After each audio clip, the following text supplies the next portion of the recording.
Hi friends, I'm Rajnikant. Welcome back to my YouTube channel Sumant Digital English Tutorial Videos. Dear friends, we are going to cover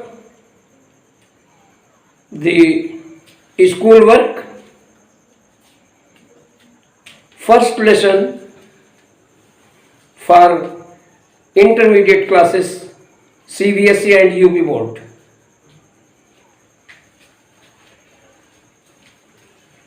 The first lesson is the last lesson, penned by Alphonse Daudet, who was born in 1840 and died in 1897.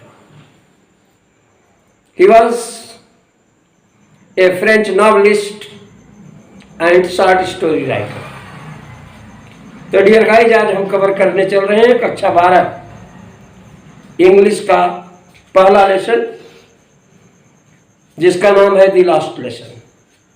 तो we would discuss the title and then we would proceed for the background of the story. तो let's see what's there on the black board for you. तो प्रिय छात्रों, आज हम पढ़ने चल रहे हैं द लास्ट लेसन. ये पहला लेसन है इंटरमीडिएट इंग्लिश का, जिसका अर्थ होता है आखिरी सबक, आखिरी शिक्षा अथवा आखिरी पाठ. इसको अल्फोंसे डॉडेट ने लिखा है, जो 1840 में पैदा हुए और 1897 में मर गए. ये फ्रांस के उपन्यासकार और लघु कथा लेखक थे.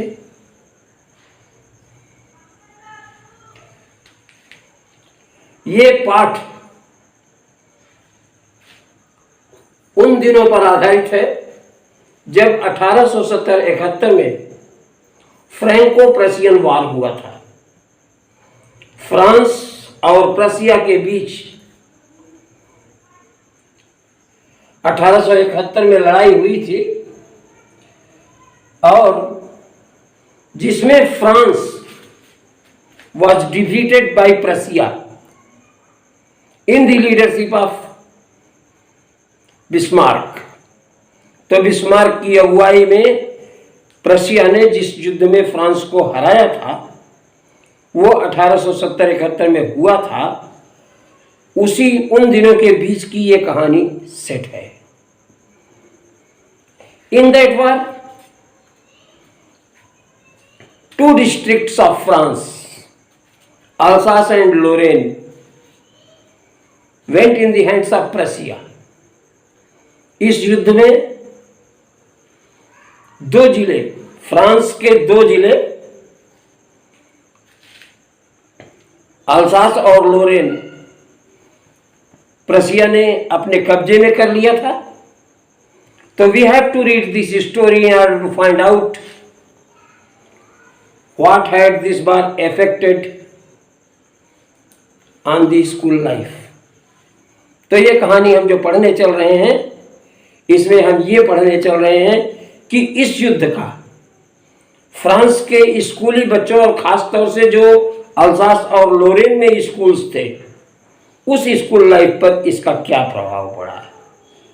Now we will begin with the text. Dear friends, the narrator of this story is a boy, French boy, whose name is Franz. So let's see the text. I started for school very late that morning and was in great dread of ice scolding, especially because young Hamel had said that he would question us on the participle, and I didn't know the first word about them. For a moment I thought of running away and spending the day out of doors. It was so warm, so bright, the birds were chirping at the edge of the woods, and in the open field back of the sawmill the Prussian soldiers were drilling. तो dear guys देखिए, इस story का narrator French नाम का एक नन्हा सा बच्चा है। वो कह रहा है, I started for school very let that morning. उस दिन सवेरे French started for school, French school के लिए चला वेरी लेट, बहुत देर से। तो नरेटर कह रहा है कि उस दिन वह स्कूल के लिए बहुत देर से चला। And was in great dread, was in great dread, was in great fear. Dread, fear, और वो बहुत डर में था। ऑफ ए स्कोल्डिंग, डांटे जाने से वो डरा हुआ था। उसे डांट खानी पड़ती, इसलिए वो डरा हुआ था।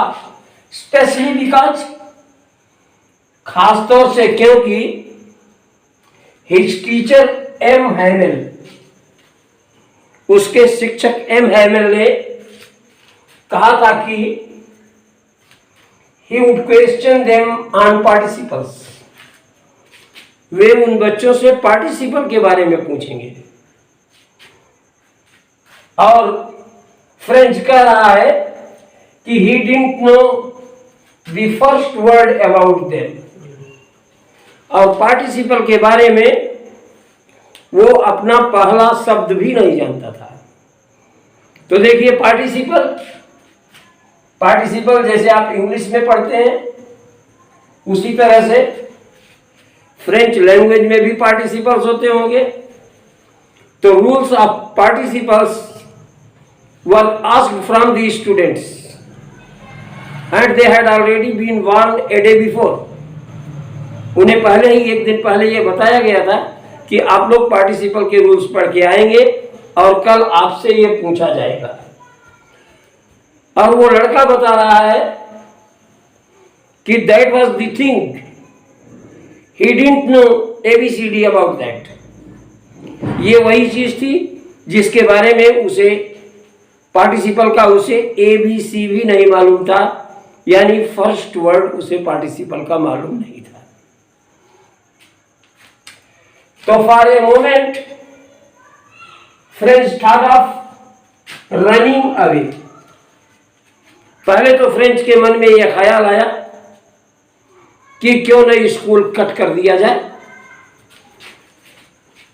और spending the day out of doors, और दिवा काल को, दिन के समय को घर से बाहर बिताया जाए। तो एक क्षण के लिए उसके मन में यह बात आई कि क्यों न स्कूल कट किया जाए और दरवाजे के बाहर एंजॉय किया जाए। तो अब वो दरवाजे अब के बाहर के वातावरण का परिचय आपसे करा रहा है, बता रहा है। It was so warm, so bright. बाहर अच्छी खासी उमस थी। It was a sunny day, sun was shining brightly. तो सूरज तेजी से चमक रहा था। वातावरण में गर्मी थी। इनफैक्ट हमारे इंडिया में खासतौर से हम लोग गर्मियों को देख करके घबराते हैं, क्योंकि हमारे यहाँ गर्मी बहुत ज़्यादा पड़ती है, इसलिए हमें गर्मी इतनी अच्छी नहीं लगती। लेकिन जहाँ तक फ्रांस की बात है, अल्सास और लोरेन की बात है, वहाँ ठंडी बहुत पड़ती है, इसलिए उन्हें ये वार्म जो है that is most welcome in the cold countries. Warmth is welcomed in the cold countries. ठंडक को, गर्मी को ठंडे प्रदेशों में बहुत अच्छा माना जाता है। तो उस दिन के दिन की बात जहां तक है तो वो दिन बड़ा ही चमकीला और गर्म था। The birds were chirping on the edge of woods. पेड़ों पर चिड़ियां चहक रही थी। And in the open field, और खुले मैदानों में, खुले हुए खेतों में, खुली हुई जगह पर, बैक ऑफ द sawmill, लकड़ी के कटाई वाली मिल के पीछे, the Prussian soldiers were drilling. Drilling means exercising. तो प्रशियन सोल्जर्स जो थे वो अभ्यास कर रहे थे। सामिल के पीछे खुले मैदान में प्रशियन सोल्जर्स, प्रशिया जो कि जर्मनी, पोलैंड, आज का जर्मनी, पोलैंड और ऑस्ट्रिया का हिस्सा है, तब इसे प्रशिया कहा जाता था, और प्रशियन सोल्जर्स अभ्यास कर रहे थे। तो देखिए गाइस, इसमें खास तौर से ये देखिए कि जो बाहर के वातावरण का डिस्क्रिप्शन है उसमें the birds were chirping, चिड़ियों के चैटर की बात की गई है।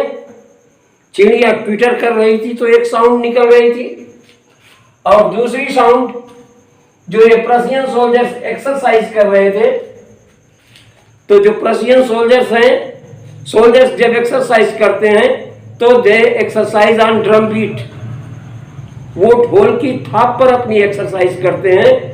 तो बाहर दो तरह की आवाजें भी निकल रही थी। तो dear guys, the narrator is further describing that it was all much more tempting than the rule for participants, but I had the strength to resist and hurried off to school. तो बाहर का वातावरण इतना सुखमय था, drum beat पे Prussian soldiers practice कर रहे थे, पेड़ों पर चिड़ियां चहक रही थी, वातावरण पूरी तरह से आकर्षक था, और ये जो बाहर का वातावरण था ये पार्टिसिपल के रूल्स से बहुत ज्यादा अट्रैक्टिव था, टेम्पटिंग, अट्रैक्टिव।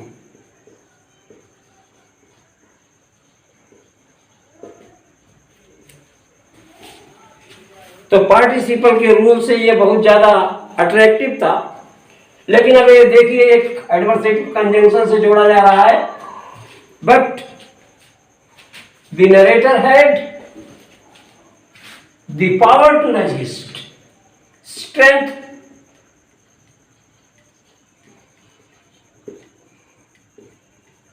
पावर।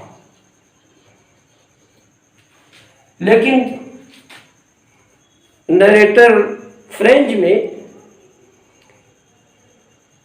आकर्षण का प्रतिरोध करने की क्षमता थी, अर्थात उसने बाहर दिन स्पेंड करने के अगेंस्ट अपना डिसीजन लिया, and he hurried off to school, और वो स्कूल के लिए जल्दी जल्दी चल पड़ा। तो dear guys, hope you must have enjoyed it.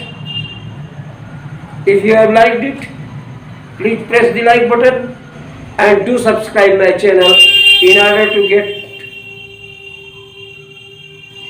the notification of the upcoming videos. Thanks for watching. Bye.